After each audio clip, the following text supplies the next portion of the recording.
really doing it though, aren't we, buddy? Yeah. Welcome back to Banging the Can, the Houston sports show that does not apologize for championship rings and tings, with new episodes twice weekly, presented by Bolen Media. I am Ross Bolen, and your Houston Texans are moving on to the Divisional Round after dominating Aaron Rodgers and the Steelers in Pittsburgh. 10 straight wins for this Texans team. 10 straight wins. First road playoff win in franchise history.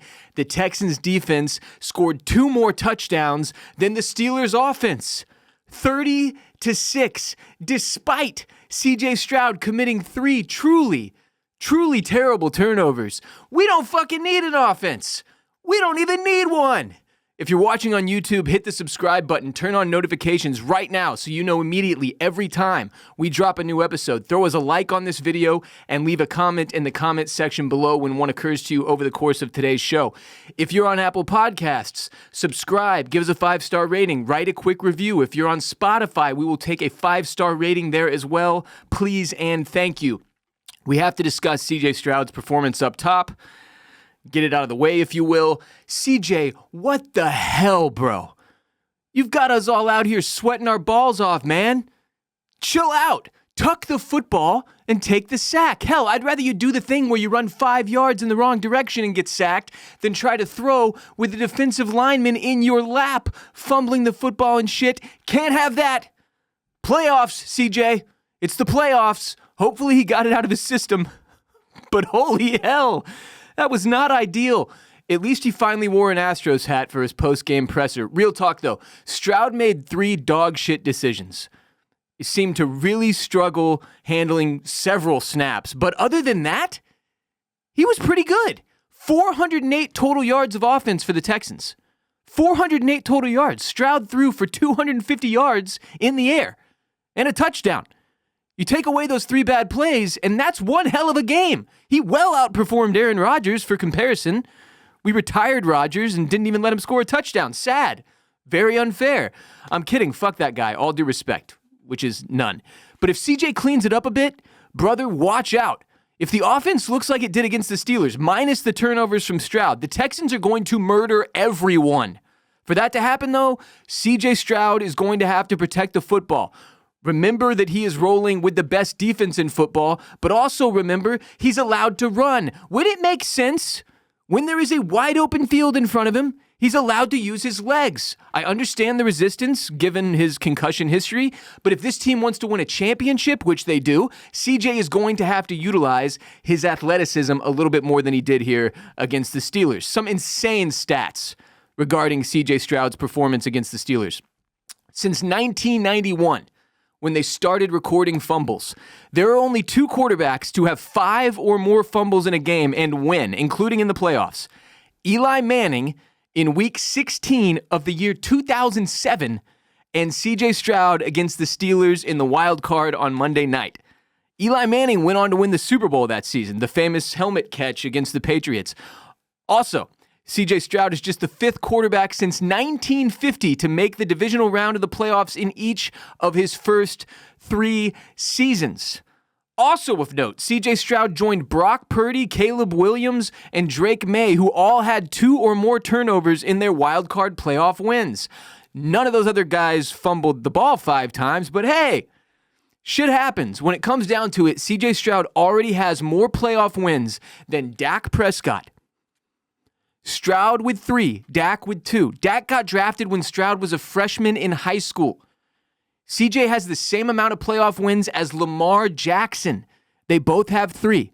And you better believe CJ Stroud's agent is bringing all of this shit up when it comes time to negotiate his next contract. What an absolutely bizarre first half of football that was. We were blowing these fools out, and the scoreboard said 7-6. I'm not sure I have ever seen a playoff game where a team so thoroughly dominated the opposition for an entire half of football with only a 1-point lead to show for it. The vibes were definitely a little ominous going into halftime as a result. But I'll say this. In the back of my head, behind the anxiety, behind knowing Mike Tomlin does not lose on Monday nights, behind knowing the Texans have a history of losing postseason games that they should have won, I was still pretty confident at halftime that we had this thing in the bag. The defense was simply too lights out, and Aaron Rodgers is simply too immobile in his old age. And again, it was really just the turnovers from Stroud that were a bummer. Outside the turnovers, this was maybe the best the Texans offense has looked under Nick Caley, the best that they've looked all season. Nick Caley was in his fucking bag, and Nick Caley deserves his props. The run game was popping. Rookie Woody Marks is really making a name for himself at this point. Nick Chubb contributed too, basically as like a change of pace back, but Woody Marks had 112 rushing yards on 19 attempts plus a touchdown.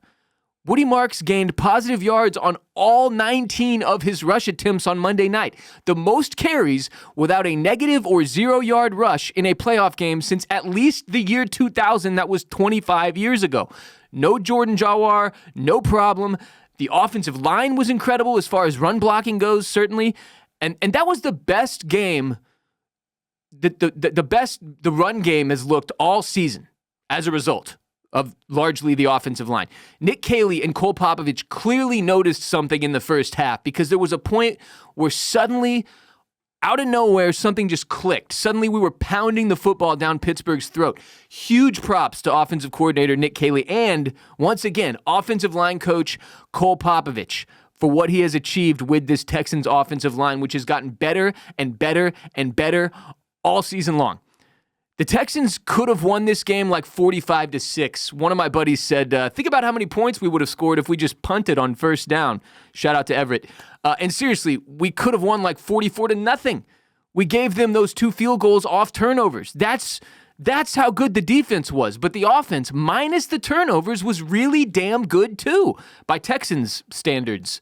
Anyway, Christian Kirk picked the right time to come to life. Holy shit, 8 receptions for 144 yards, setting a Texans record for receiving yards in a playoff game. I repeat, Christian Kirk, the dude that did next to nothing all regular season long, just set the Texans franchise record for receiving yards in a postseason game. Nick Caserio picked up Christian Kirk from the Jacksonville Jaguars for a 7th-round pick over the offseason. Whoops! Jags fans, what happened? What happened? I thought this was your year. Trevor Lawrence, I thought this was your year. You were always pretenders. Enjoy the show. Nico Collins, concussion. Certainly concerning. But frankly, worries about his health aside, I feel like for some odd reason, our other receivers get more open looks when Nico Collins is out. It felt that way earlier in the year, too. Very unlikely that Nico Collins plays in Foxborough, but I'm way less worried about it than I should be. Like, Nico is an undeniable talent. I still think he's one of the 10 best receivers in the NFL when he's healthy and on an offense that doesn't have a rookie offensive coordinator and a quarterback that is struggling mightily to find him in the open field. But for whatever reason, the rest of our receiving core seems to be able to navigate the field a little more easily when Nico is not out there. And I don't know what the hell that's about, but this is the 3rd or 4th time this season that I noticed, like, I think Nico missed 2 games with a concussion earlier this year, if I'm not mistaken. And in those 2 games, I saw the same thing. I was like, seems like CJ's able to spread the ball around more. Maybe it's because he's not so laser focused on trying to get it to Collins. I really don't know. But that happened again in this Texans game in the second half. It was like the burden of having to make sure he doesn't miss Nico was removed from CJ, and therefore it made him easier to go through his progressions and find the open man. Again, I would not expect to see Nico Collins in Foxborough against the Patriots because I'm pretty sure this is his 2nd concussion this season, and it's harder to clear protocol when you've already had one, as I understand it. So, yeah. What a game, man. That was so much fun. That was so much fun. I mean, scoreboard aside, like I said, we were pretty much beating their ass the entire time. In the first half, you did maybe have a little bit of nerves because you wanted to see more points on the board. You wanted to see a bigger lead. We should have had at least a 2-score lead going into halftime, at least. Probably 3, but we didn't because of the turnovers. And so there was a little bit of worry there, but all in all, this was dominant, man. I will note, it's funny that like 2 of our biggest wins this season, one against the Chiefs and then this one against the Steelers, resulted in just a nonstop suckfest of the opposition by the commentators. Like in the Chiefs game, it was, We ended the Chiefs dynasty right there. Texans defense ended the Chiefs dynasty. It was all us. No other team gets credit. The Houston Texans ended the Chiefs dynasty. And at the end of the game, really the last quarter and into the postgame, all the commentators talked about was the Chiefs dynasty and how great they were, and Patrick Mahomes and Andy Reid and Travis Kelce and on and on and on. Into this one against the Steelers, it was an ayahuasca Aaron suckfest. They're just blowing Aaron Rodgers the entire time. But in fairness, Aaron Rodgers is the reason we ended the 3:30 on Saturday postseason streak for the Texans. That dawned on me in the second half because I'm slow-witted and feeble-minded. But that's why we got this game in the time slot we did. And I did not realize that until like halfway through it. I was like, oh, shit, this might be Aaron Rodgers' last game. That's why they put it in this primetime spot on Monday night, because so many people are going to tune in to see what could be the last passes that Aaron Rodgers ever throws. And if that was the end for Rodgers, my God, did we send him out in style. Every single time the camera cut to Aaron Rodgers, his eyes were bulging out of his head, and he was yelling, motherfucker, into the abyss or at someone. He looked truly, truly miserable.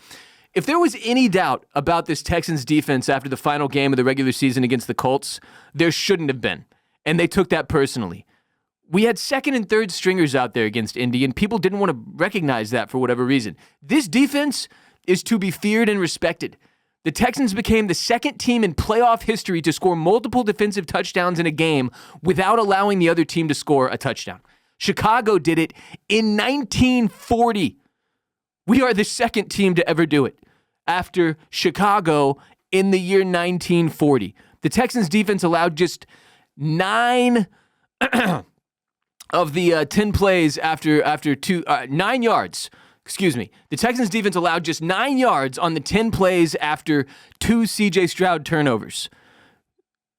In those 2 possessions combined, that they got the ball back after CJ turned it over, we gave up 9 yards on 10 total plays, allowing only 2 field goals. Nuts. The Texans outgained the Steelers 408 yards to 175. That's a 233-yard differential. That is the Steelers' worst yardage differential in a playoff game in franchise history. It was the Steelers' fewest yards in a playoff game since December 21st, 1947, when they had 145 yards against the Eagles in their first playoff game ever. Ever. I saw someone on Twitter say the Texans' defense is 11 velociraptors with machine guns. It's pretty accurate. Just a bunch of psychos flying around the field with no regard for their own health or anyone else's. Swarm squad, stand up, hashtag Swarm Squad. Will Anderson Jr., what a baller, man. The dude just balls every game. Definition of a game wrecker at this point. He's closing in on J.J. Watt levels of greatness here, and we need to start recognizing that. If he adds anything more to his game, he'll be one of them ones that gets talked about for a very, very long time. And it doesn't even necessarily have to show up on the stat sheet. He was only credited with a half of a sack and 3 assisted tackles in this game, along with the forced fumble. But make no mistake, he dominated this game. Forced the fumble with Sheldon Rankins. Rankins took it to the house, which basically ended the game and was one of the more orgasmic moments of watching Texans football that I have ever experienced as a fan. Just incredible. Jalen Petrie was everywhere, man. Petrie has actually made the Guardian cap look cool, which many thought was impossible. But it's cool because you can easily identify Petrie on the field of play, and he's in on every play, but you can see him because of the Guardian cap, and the psycho is everywhere. He led the team in solo tackles with 5. Kamari Lassiter and Derek Stingley Jr. were targeted 9 times combined and allowed 3 catches for 23 yards. Stingley allowed 0 receptions. Lassiter is on Twitter arguing he didn't yield any receptions either, so I'm not sure what those numbers are about. Kalen Bullock had the pick 6 on Rodgers, which might have been the last pass he ever throws in the NFL. It should be. Walk away, old man. The future is now. The Texans defense allowed 175 total yards of offense and just 6 points, both the best in franchise playoff history. The Texans are the first team since 1950 to have 2 touchdowns scored by the defense and also give up less than 175 yards in a playoff game. There have been 283 instances where an NFL quarterback had 20-plus pass attempts in a playoff game since 2013. Aaron Rodgers against the Texans ranks 283rd, dead last in dropback success rate at 21.2% and expected points added per dropback at negative 0.76. Here is a list of teams in NFL playoff history to return a fumble for a touchdown and have a pick 6 in the same quarter. The Houston Texans, last night, 4th quarter. That's it. We have reached the point where this is inarguably the greatest defense in franchise history, and now they're 3 wins away from being one of the most legendary defenses in NFL history. We've come a long way, Texans fans. In the 3 years before the DeMeco Ryans era, the Texans had 11 total wins and 0 playoff appearances in a 3-year stretch. In the 3 years that we have had DeMeco Ryans at the helm, the Texans now have 35 wins and 3 divisional round appearances. An absolutely ridiculous turnaround that DeMeco Ryans deserves so much credit for, along with Nick Caserio and, frankly, the McNairs for hiring and empowering these 2 dudes. DeMeco is also the first Texans coach ever to win 3 playoff games. 3 seasons in, he is arguably, if not definitively, the most productive and successful coach this franchise has ever had. Gary Kubiak had 2 playoff wins. Butt Chin had 2 playoff wins. DeMeco already has 3, going for 4 on Sunday afternoon. And who could doubt them at this point? Who can doubt them at this point? I'm still sensing, just for the record, a lot of fear, a lot of anxiety, concern about having to go up to Foxborough. I don't know if you saw the pregame, but like, all the commentators, the talking heads pregame, they all picked the Steelers except for one. People still don't want to get behind this team and on a national level. And it's understandable for the national talking heads that don't watch every single Texans game, don't watch every single snap, don't know exactly what this team is about. But for Texans fans, there is no reason we shouldn't go into Foxborough and do to Drake May what they did to Aaron Rodgers in Pittsburgh, Sunday at 2 p.m. The opening line was New England minus 2.5. That's essentially a pick'em in a divisional playoff round where we're on the road and the home team's only a 2.5-point favorite. I don't know about taking the points necessarily, or maybe I don't know about taking the money line necessarily, but maybe take the plus 2.5. I'm looking at the defense and what they just did to the Steelers and the kind of role they're on. I'm looking at the fact that we have won 10 consecutive football games to get to where we're at. I'm looking at how bad of a game CJ Stroud had in terms of protecting the football and how we still beat the ever-living shit out of the Steelers. And the Steelers are not the Patriots, don't get it twisted. But I'm also looking at the Patriots' schedule from this season, and I'm having a hard time conjuring up fear of this Patriots team. We spent how many years sitting there underneath the likes of the Patriots and the Chiefs, knowing that even if we got to the divisional round, we were going to get the shit kicked out of us? How many years under the thumb of Brady and Belichick and Mahomes and Andy Reid, and you could even argue Jackson and the Ravens, like Lamar Jackson? How many years? I think it's over. According to Seth Payne, the Texans defense faced a top 10 scoring offense 8 times this season. The Patriots offense faced a top 10 scoring defense 0 times in the regular season. So explain to me why people think the Patriots are going to come out here and impose their will against this Texans defense. No one has done it. You're telling me a rookie quarterback is going to come out there and ball out against these freaks? I don't think so, friend. I really don't think so. It's not even a question. This is the most confident I've ever felt going into the divisional round. By far. And how incredible would it be to go into Foxborough and take down the Pats after all the "we're back" talk that the Patriots fan base has been doing this season? Hope you enjoyed the break. We're back. How enjoyable would it be to see these psychos in the Swarm Squad shut it all down, send the Patriots packing, and go to this franchise's first ever AFC championship? I would strip naked and run around the block. We've got new episodes dropping twice weekly on youtube.com/@bangingthecan, usually Monday and Friday, barring scheduling conflicts. Obviously, this week the Texans played Monday night, so our show drops on Tuesday. We're on all the podcast platforms, but if you're watching on YouTube, subscribe right now. Hit the subscribe button. Do it. Don't be lazy. Come on, I need this. Hit the like button. Turn on notifications so you know every time a new episode drops. Leave us a comment as well. If you're listening on Apple Podcasts, rate us 5 stars. Write a very quick review. If you're listening on Spotify, give us a 5-star rating. On that note, please share the most unapologetic Houston sports show in existence with your friends and family. Tell them about Banging the Can. Follow us on social media at Banging the Can on TikTok, on Instagram, on Twitter, on Threads, at Banging the Can. I'm Ross Bolen. You can follow me on Twitter and Instagram at WRBolen. Shout out to Premium Goods, by the way, for sending me some of their gear celebrating Andre Johnson's induction into the Pro Football Hall of Fame. Much love, Premium Goods. I will be wearing that Andre Johnson baseball jersey next episode. Actually, I'm going to save it for after we beat the Pats.